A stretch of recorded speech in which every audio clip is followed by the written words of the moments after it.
14장. 유월절과 무교절이 되기 이틀 전이었습니다. 대제사장들과 율법학자들은 어떻게 예수를 체포해 죽일지 궁리하고 있었습니다. 그들은 백성들이 소동을 일으킬 수 있으니 명절에는 하지 말자라고 말했습니다. 예수께서 베다니 마을에 나병 환자 시몬이라는 사람의 집에서 식탁에 기대 먹고 계시는데, 한 여인이 값비싼 순수한 나드, 향유 같은 옥합 하나를 가져왔습니다. 그리고 그 여인은 옥합을 깨뜨려 향유를 예수의 머리에 부었습니다. 거기 있던 사람들이 화를 내며 서로 수군거렸습니다. 왜 향유를 저렇게 낭비하는가? 저것을 팔면 300데나리온은 좋게 될 텐데 그 돈을 가난한 사람들에게 주었으면 좋았을 것을. 그러면서 그들은 여인을 심하게 나무랐습니다. 예수께서 말씀하셨습니다. 가만두어라.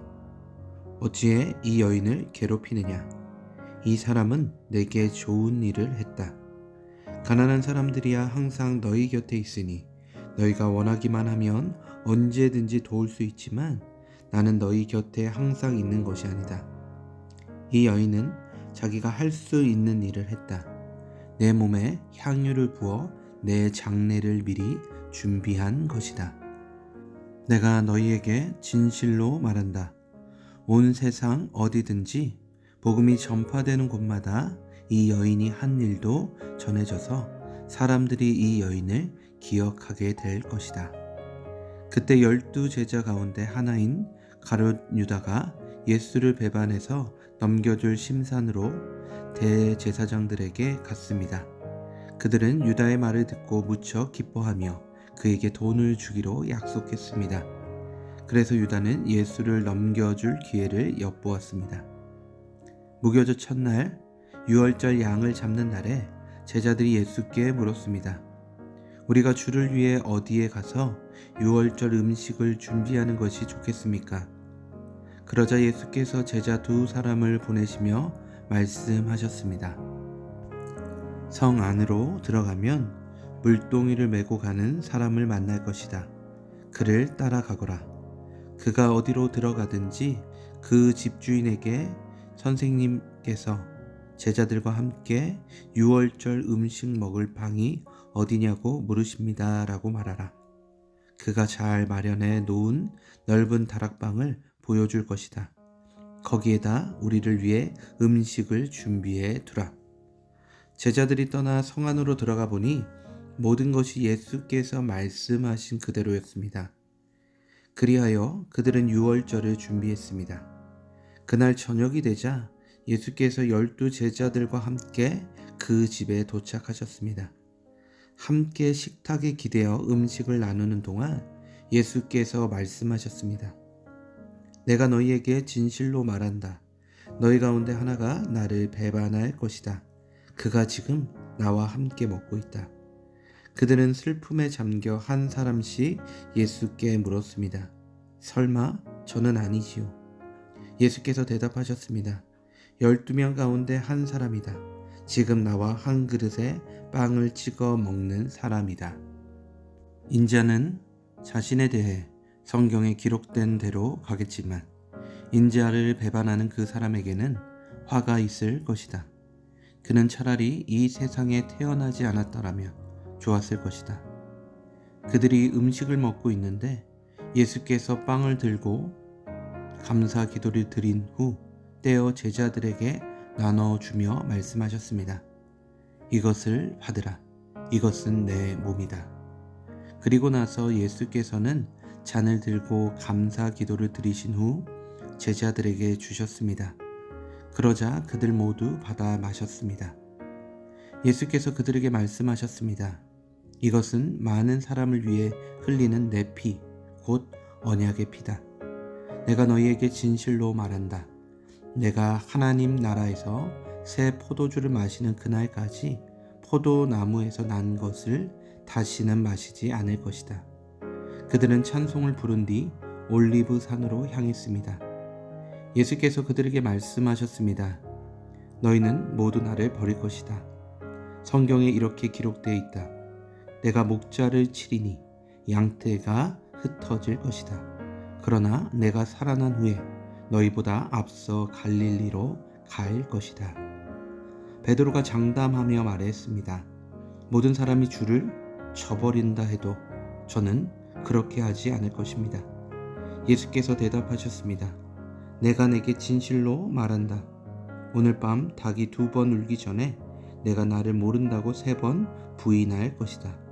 그러나 베드로는 힘주어 말했습니다. 주와 함께 죽을지언정 결코 주를 모른다고 하지 않을 것입니다. 다른 모든 제자들도 같은 말을 했습니다. 그들은 겟셋마네라는 곳으로 갔습니다. 예수께서 제자들에게 내가 기도하는 동안 여기 앉아 있으라 하시고 베드로와 야고보와 요한만 따로 데리고 가셨습니다. 그리고 매우 근심에 잠겨 괴로워하셨습니다. 예수께서 그들에게 말씀하셨습니다. 내 마음이 너무 괴로워 죽을 지경이다. 너희는 여기 머물러 깨어 있으라. 예수께서는 조금 떨어진 곳으로 가셔서 땅에 엎드려 할 수만 있다면 그 순간이 그냥 지나가게 해 주십사 기도하셨습니다. 예수께서 말씀하셨습니다. 아버지여, 아버지께서는 모든 일이 가능하시니 이 잔을 내게서 거두어 주십시오. 그러나 내 뜻대로 하지 마시고 아버지의 뜻대로 하십시오. 그러고 나서 제자들에게 돌아와 보시니 그들은 자고 있었습니다. 예수께서 베드로에게 말씀하셨습니다. 시몬아, 자고 있느냐? 내가 1시간도 깨어 있지 못하겠느냐? 시험에 들지 않도록 깨어서 기도하여라. 마음은 간절한데 육신이 약하구나. 예수께서는 다시 한번 가셔서 똑같은 말씀으로 기도하셨습니다. 그러고는 다시 오셔서 보시니 그들은 또 잠이 들어 있었습니다. 제자들이 너무 졸려 눈을 뜰 수 없었던 것입니다. 그들은 예수께 무슨 말을 해야 좋을지 몰랐습니다. 예수께서 3번째 그들에게 돌아오셔서 말씀하셨습니다. 아직도 졸며 쉬고 있느냐? 이제 됐다. 때가 왔구나. 보라, 인자가 배반당해 죄인들의 손에 넘겨지게 됐다. 일어나라. 가자. 저기 나를 배반할 자가 오고 있다. 예수께서 아직 말씀하고 계시는데 12제자 가운데 하나인 유다가 나타났습니다. 그 곁에는 칼과 몽둥이로 무장한 사람들이 함께 있었습니다. 그들은 대제사장들과 율법학자들과 장로들이 보낸 사람들이었습니다. 예수를 넘겨주는 사람이 그들과 신호를 미리 정했습니다. 내가 입을 맞추는 사람이 바로 그 사람이니 그를 붙잡아 단단히 끌고 가시오. 유다는 예수께 곧바로 다가가 선생님 하고 입을 맞추었습니다. 그러자 사람들이 예수를 붙잡아 체포했습니다. 그때 옆에 서 있던 사람들 가운데 하나가 자기 칼을 빼더니 대제사장 하인의 귀를 쳐 잘라 버렸습니다. 예수께서 말씀하셨습니다. 너희가 강도에게 하듯이 칼과 몽둥이를 들고 나를 잡으러 왔느냐? 내가 날마다 너희와 함께 있으면서 성전에서 가르칠 때에는 너희가 나를 잡지 않았다. 그러나 이것은 성경을 이루려고 하는 것이다. 제자들은 모두 예수를 버리고 달아났습니다. 그런데 한 청년이 맨몸에 배 홑이불을 두르고 예수를 따라가고 있었습니다. 사람들이 그를 붙잡자 그는 홑이불을 버리고 벌거벗은 채 달아나 버렸습니다. 그들은 예수를 끌고 대제사장에게로 갔습니다. 대제사장들과 장로들과 율법학자들이 모두 모여들었습니다. 베드로는 멀찌감치 떨어져 예수를 따라가 대제사장 집들에까지 들어갔습니다. 거기서 그는 경비병들 틈에 앉아 불을 쬐고 있었습니다. 대제사장들과 온 공회가 예수를 죽이려고 증거를 찾았지만 아무런 증거도 나오지 않았습니다. 많은 사람들이 예수에 대해 거짓 증거를 댔지만 그들의 증언이 서로 맞지 않았습니다. 그러자 몇몇 사람들이 일어나 예수에 대해 이렇게 거짓으로 증언했습니다. 우리는 저 사람이 내가 손으로 지은 이 성전을 헐고 손으로 짓지 않은 다른 성전을 3일 만에 세우겠다고 하는 소리를 들었습니다. 그러나 이 사람들이 한 증언도 서로 맞지 않았습니다. 그러자 대제사장이 그들 앞에 서서 예수께 물었습니다. 아무 대답도 안 할 작정이냐? 이 사람들이 너에 대해 이렇게 불리한 진술을 하고 있지 않느냐? 예수께서는 묵묵히 아무런 대답도 하지 않으셨습니다. 대제사장이 다시 물었습니다.